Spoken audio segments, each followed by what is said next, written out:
जब आप subject mapping पे आएंगे, this is the most important aspect. Delhi university में एडमिशन लेने के लिए जो सब्जेक्ट आपने क्लास 12th में पढ़े थे, हम उम्मीद करते हैं आपने सीयूईटी उन्हीं सब्जेक्ट्स में दिया होगा। आप उससे ज्यादा ले सकते थे, लेकिन हमें मिनिमम वो सब्जेक्ट चाहिए जो आपने क्लास 12th में पढ़े थे। तो आपने क्लास 12th का ये जो डिटेल्स थी आपने हमें करेक्शन विंडो में दी थी, आपने अपने प्रोफाइल बिल्डिंग में दी थी। अगर आपको लगता है कि आपने कुछ गलत मार्क्स एंटर कर दिए, तो आप फिर अभी भी हम आपके पास एक और मौका दे रहे हैं कि आप अपने इसको चेंज कर सकते हैं, क्लास 12th के मार्क्स को भी चेंज कर सकते हैं। आप सब्जेक्ट मैपिंग पे जब जाएंगे तो यहाँ पर आप अपनी क्लास 12th के सब्जेक्ट्स को एक बार दोबारा अपडेट कर पाएंगे। इसमें भी अगर आप ध्यान से देखेंगे तो आपको कुछ बातों का जो ध्यान रखना है। थियोरी मार्क्स हमने आपसे कहा है और प्रैक्टिकल के मार्क्स आपसे कहा है भरने के लिए। मैक्सिमम मार्क्स है जिस मार्क्स जितने का आपका पेपर था। आपके थ्योरी मार्क्स हो सकता है 100 नंबर के थे, हो सकता है 80 नंबर के थे, तो मैक्सिमम में आपको वो नंबर डालना है जितने का आपका थ्योरी पेपर था। मार्क्स ऑब्टेन जो आपके मार्क्स आए हैं आप वो डालेंगे।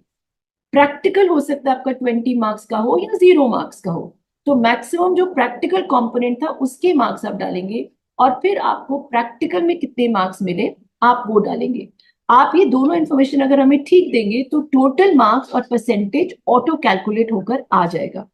तो यानी कि फॉर एग्जाम्पल ये हमने डमी एंट्री की हुई है जिसमें हमने मैक्सिमम मार्क्स 100 रखा है, मार्क्स ऑब्टेन्ड अप्लाइड मैथ्स में 90 थे, इस सब्जेक्ट में प्रैक्टिकल नहीं था, तो आप देख सकते हैं टोटल मार्क्स में 100 और 90 आ रहा है और परसेंटेज भी 90% है। दूसरा सब्जेक्ट हिंदी कोर था जिसमें हमने डमी एंट्रीज की हुई हैं और आपको दिख रही हैं। अकाउंटेंसी था, इसमें 100 थे थियोरी मार्क्स और प्रैक्टिकल कुछ नहीं था, तो 89 ही रह गए 100 में से। इकोनॉमिक्स देखिए हमने थोड़ा सा चेंज किया है, इसमें आपके पास थियोरी जो थी, मैक्सिमम जो थियोरी थी वो 70 मार्क्स की थी और 30 मार्क्स का इसका प्रैक्टिकम का कंपोनेंट था। तो मेरे थ्योरी में इस बच्चे के मार्क्स आए 65 और प्रैक्टिकम में उसको 30 से 30 मिले, तो टोटल 100 में से उसकी 95% कन्वर्ट हो गई।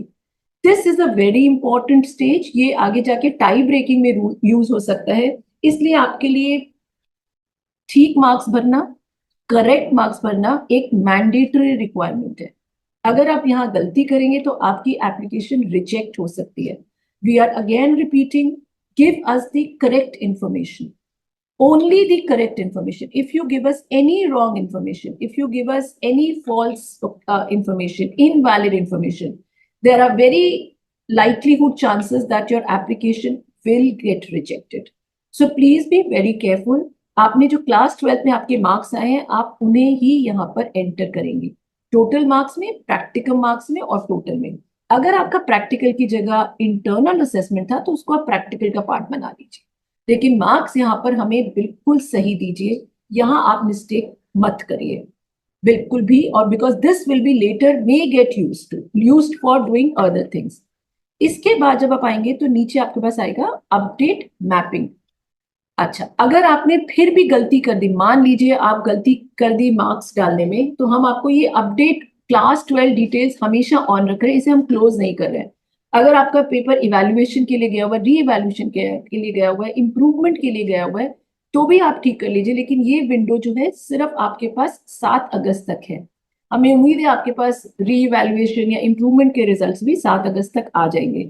अगर तब भी आपके मार्क्स इंप्रूव हो जाते हैं तो आप यहाँ पर आके अपडेट करके अपने मार्क्स दोबारा डाल सकते हैं, सब्जेक्ट दोबारा डाल सकते हैं और मार्क्स अपने दोबारा कर सकते हैं। अब देखिए जैसे ही मैंने अपडेट दबाया मेरे पिछले मार्क्स चले गए, तो I will have to again re enter everything. So for example these were my marks, let's say in English,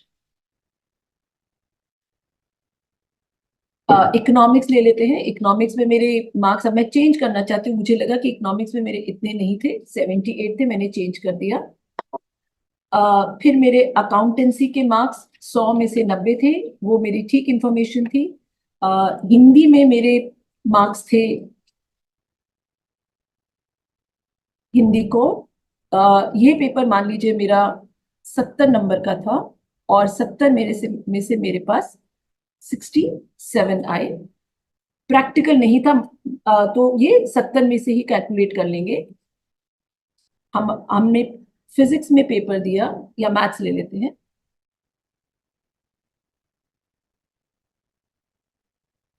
mathematics या अप्लाइड मैथ्स में जितने आपके अंक थे वो आ गए, और एक मैं ले लेती हूँ फिजिकल एजुकेशन,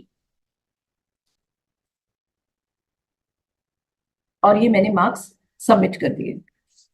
देखिए, अब जैसे ही आपने सबमिट किए उसी ऑर्डर में हमने आपके प्लेटफॉर्म पे कन्वर्ट करके सब्जेक्ट परसेंटेज दिखा दिए।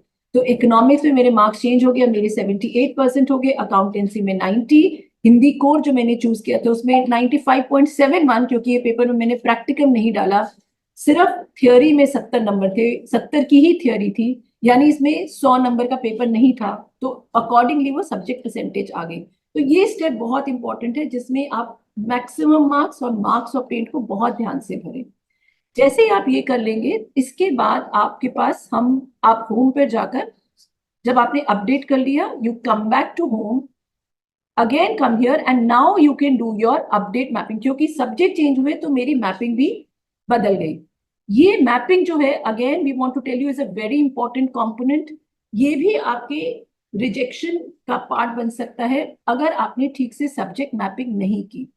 सब्जेक्ट मैपिंग का क्या आधार आप बनाएंगे? जो आपने सीयूईटी में सब्जेक्ट लिया था और आपने जो 12th में लिया है वो मैप होना चाहिए। कम से कम 50% सिलेबस सेम होना चाहिए, जो आपने 12th में पढ़ा है और जो आपने सीबीएसई में या किसी भी बोर्ड में लिया है।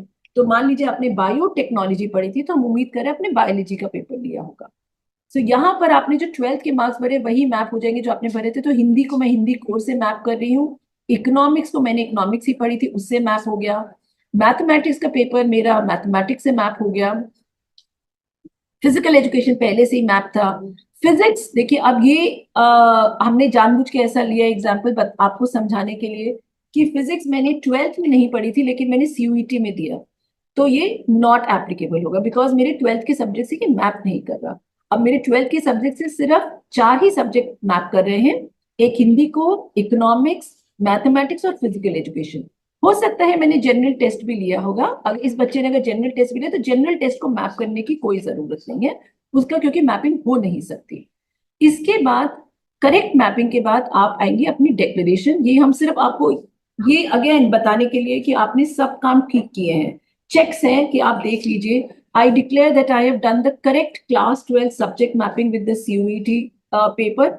You are insuring, you are confirming that you have verified everything. आप हमें बता रहे हैं कि आपने सब चेक कर लिया है। आप ये भी कंफर्म कर रहे हैं कि जो भी आपने पर्टिकुलर्स और डॉक्यूमेंट्स दिए हैं वो सब ठीक है और वैलिड है, और कोई भी आप गलत इंफॉर्मेशन नहीं दे रहे। ये आपकी तरफ से एक अंडरटेकिंग आ रही है हमारी तरफ। आप ये भी कंफर्म कर रहे हैं कि आपने मार्क्स ठीक से एंटर किए हैं, जो क्लास 12 के मार्क्स है जो आपके बोर्ड्स में आए वो आपने ठीक से एंटर किए, उसमें कोई मिस्टेक नहीं है। आप अगेन ये हमें बता रहे हैं कि अगर आपकी कोई भी इंफॉर्मेशन इनकरेक्ट होगी तो आपकी एप्लीकेशन रिजेक्ट हो सकती है। So please do this sheet very carefully. Once you done this sheet, आप सेव करके कंटिन्यू में आइए, और हम फिर एक बार आपको बता देते हैं कि आपने सब ठीक किया है, चेक कर लीजिए। ये हम इतनी बार आपसे इसीलिए चेक कराते हैं कि कोई गलती ना हो जाए।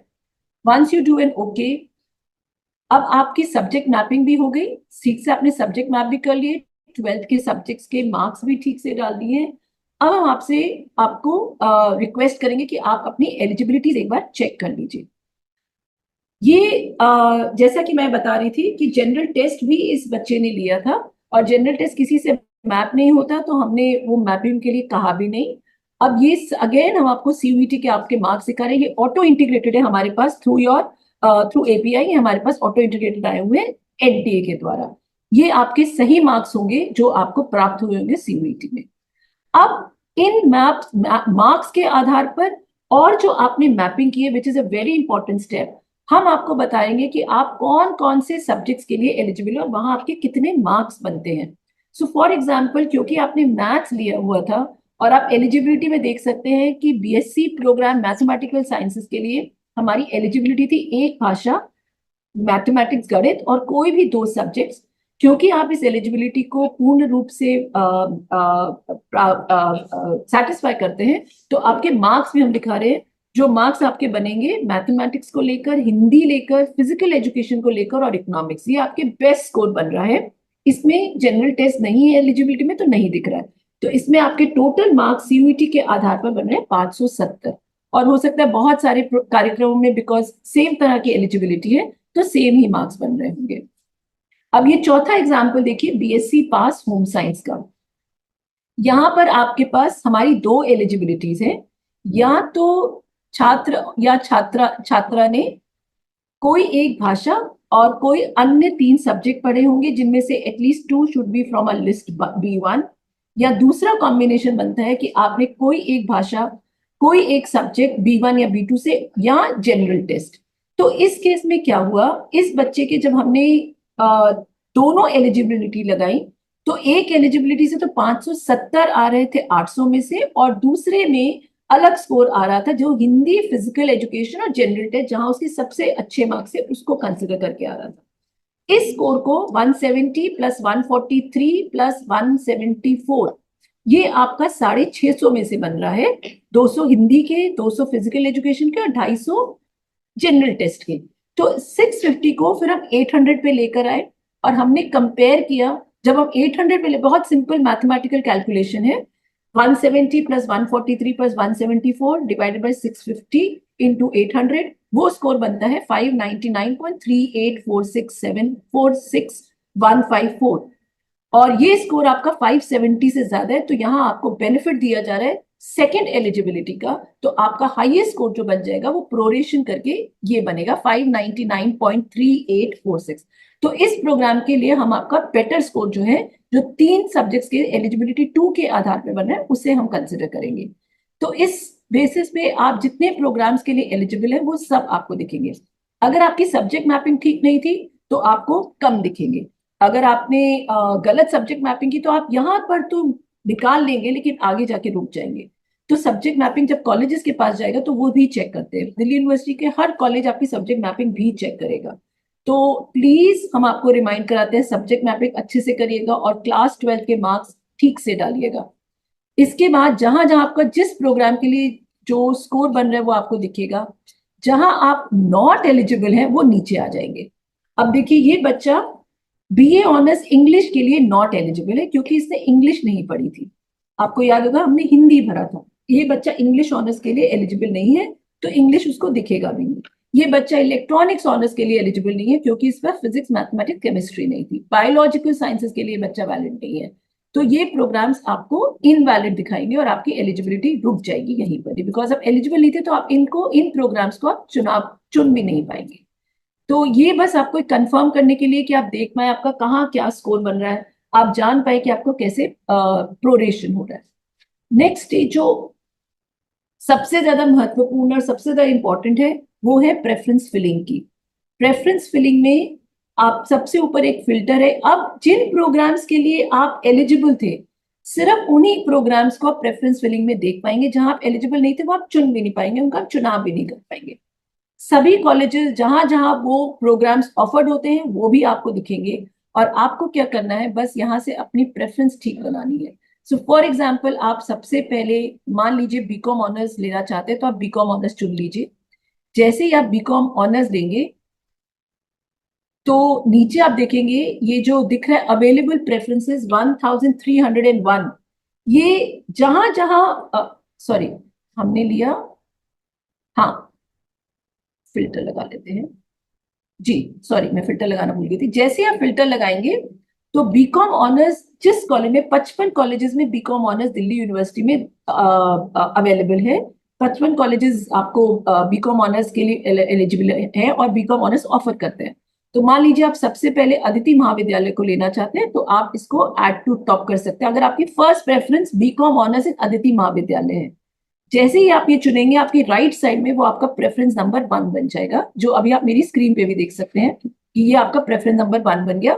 नंबर ऑफ प्रेफरेंस 1, और आपने इसे डाल दिया बीकॉम ऑनर्स को अदिति महाविद्यालय। अब आप मान लीजिए दीनदयाल कॉलेज में बीकॉम ऑनर्स करना चाहते हैं और आपने इसे अगेन प्रेफरेंस में डाल दिया।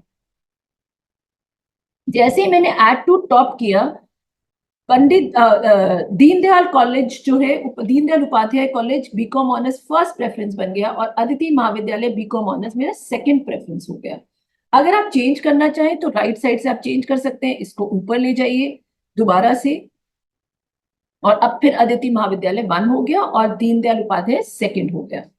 इसी प्रकार अगर आप चाहें तो मान लीजिए इंद्रप्रस्थ कॉलेज में आप बीकॉम ऑनर्स करना चाहते हैं तो यहां से आप प्रेफरेंस नंबर भी डाल सकते हैं। मान लीजिए अब आपको लग रहा है कि ये आपकी प्रेफरेंस 2 थी, तो आप इसे प्रेफरेंस 2 पे डाल दीजिए, आप ओके कर दीजिए। तो अब आप देख सकते हैं कि अदिति महाविद्यालय आपकी फर्स्ट प्रेफरेंस ही रही, इंद्रप्रस्थ कॉलेज क्योंकि आपने कहा आपको सेकंड पे वो डालना है तो वो सेकंड आ गई, और दीनदयाल उपाध्याय नीचे चला गया, 3 पे चला गया। तो ये जो 3 बटन आपके पास लेफ्ट में दिए गए हैं, आप इनसे अपना ऑर्डर कर सकते हैं, add to top, add to bottom, या किसी पर्टिकुलर प्रेफरेंस नंबर पे भी आप उस प्रोग्राम को, कॉलेज को डाल सकते हैं। अब ये प्रोग्राम और कॉलेज पूरी एक एंटिटी बन जाती है और यही आपकी प्रेफरेंस ऑर्डर है। तो अदिति महाविद्यालय में बीकॉम ऑनर्स आपका फर्स्ट प्रेफरेंस है, बीकॉम ऑनर्स इंद्रप्रस्थ कॉलेज में आपका सेकंड प्रेफरेंस है, बीकॉम ऑनर्स दीनदयाल उपाध्याय में आपका थर्ड प्रेफरेंस है। मान लीजिए अब आपको लग रहा है कि नहीं, मुझे कॉलेज पहले लेना है, यानी आप चाहते हैं कि आप सबसे पहले कालिंदी कॉलेज के सारे प्रोग्राम्स देखना चाहते हैं, तो आप फिर फिल्टर में ऊपर वापस जा सकते हैं, कालिंदी कॉलेज को चुनिए, अप्लाई फिल्टर करिए। अब क्या होगा, आपको सिर्फ कालिंदी कॉलेज में जो प्रोग्राम्स है वो दिखेंगे। देख रहे हैं आप, सिर्फ कॉलेज से ये फिल्टर हो गए, यानी कालिंदी कॉलेज में 36 प्रोग्राम्स ऑफर होते हैं, BA programme, BA entrepreneurship, BA programme geography, ये सब कॉम्बिनेशंस, और BA honours Hindi, BA honours economics, ये सब आपके कालिंदी कॉलेज के आ गए। अब आपको लग रहा है कि आपको BA honours Kalindi college preference रखना है और इसे अब आप टॉप पे लेकर जाना चाहते हैं। सबसे पहले आप चाहते हैं, कालिंदी कॉलेज आपके घर के पास है और इसमें एडमिशन लेना चाहते हैं, आप इसको ऐड टू टॉप कर सकते हैं। देखिए अब आपकी प्रेफरेंस लिस्ट फिर चेंज हो गई, कालिंदी कॉलेज में बीए ऑनर्स हिस्ट्री आपकी फर्स्ट प्रेफरेंस हो गई, अदिति सेकंड हो गई, इंद्रप्रस्थ थर्ड हो गई, और सिमिलरली बाकी प्रेफरेंसेस नीचे चेंज हो गई। So this is another way कि आप कॉलेज से चाहे तो कॉलेज से फिल्टर कर लीजिए, प्रोग्राम से चाहे प्रोग्राम से फिल्टर कर लीजिए, कॉलेज और प्रोग्राम का कॉम्बिनेशन करना चाहे तो वो कर लीजिए। बस जो राइट साइड में है ये, अब आप, इस बच्चे ने 4 प्रेफरेंसेस हमने फिल कर ली है जो मेरी इस ऑर्डर में है। बीए ऑनर्स कालिंदी कॉलेज सबसे पहले फर्स्ट है, बीए और BCom honours Aditi second, Indraprastha college में बीकॉम मेरा थर्ड प्रेफरेंस है, और बीकॉम ऑनर्स पंडित दीनदयाल उपाध्याय मेरा सेकंड फोर्थ प्रेफरेंस है। अब मुझे लग रहा है कि मेरे बीए ऑनर्स संस्कृत जो है कालिंदी कॉलेज में ऐड टू बॉटम करना है, तो मैंने सबसे नीचे उसे भी डाल दिया, तो वो मेरी 5वीं प्रेफरेंस होगी। तो इस प्रकार आप कॉलेज और कोर्स की प्रेफरेंसेस से अपनी पूरी प्रेफरेंस लिस्ट बना सकते हैं और वो राइट साइड में आपको दिखती चली जाएगी। किसी भी टाइम आप चाहें तो आप प्रोसीड टू प्रीव्यू प्रेफरेंसेस करके, सॉरी पहले इसको सेव कर लीजिएगा, ये मुझे बता रहा है कि आपने सेव नहीं की। ये अक्सर बच्चे गलती करते हैं कि आप यहाँ जाए तो मेरी 0 प्रेफरेंसेस हो जाएंगी। देखिए अगर आपको सेव करना बहुत जरूरी है, ये मुझे पहले ही कह रहे हैं कि आप सेव करिए, क्योंकि मैंने सेव नहीं करा था, तो मैं ऊपर जाऊंगी और ये सेव चेंजेस मेरे प्रेफरेंसेस, अब मेरी यहाँ आपको दिख रहा है सेव्ड प्रेफरेंसेस 5, ये आपकी 5 प्रेफरेंसेस सेव हो गई है। अब आप प्रीव्यू प्रेफरेंस में जाएंगे तो आपको ये 5 प्रेफरेंसेस दिखेंगी। सबमिट कर दीजिए प्रेफरेंसेस, कोई दिक्कत नहीं है, 5 में भी आप सबमिट कर सकते हैं, और दोबारा भी आप आ सकते हैं। हम ये सबमिट का बटन तब तक ओपन रखेंगे जब तक आपका फेज 2 चल रहा है।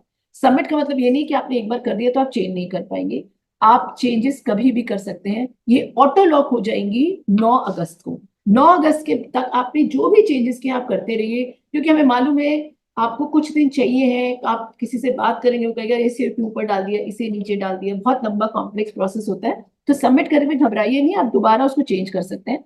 आप दोबारा स्टार्ट में जाएंगे, वहीं से आप दोबारा एलिजिबिलिटी देखकर प्रोसीड टू प्रेफरेंसेस में आकर, देखिए मेरी जो प्रोसीड टू प्रेफरेंसेस में आके आप दोबारा से चेंज करके ला सकते हैं। आपकी पुरानी प्रेफरेंसेस वही रहेंगी, सेव प्रेफरेंसेस मेरी 5 थी, 5 की 5 अभी भी हैं, और आप दोबारा इनको चेंज कर सकते हैं। सो ये सिंपल सा प्रोसेस है जो आपको यूज करना है प्रेफरेंसेस भरने के लिए।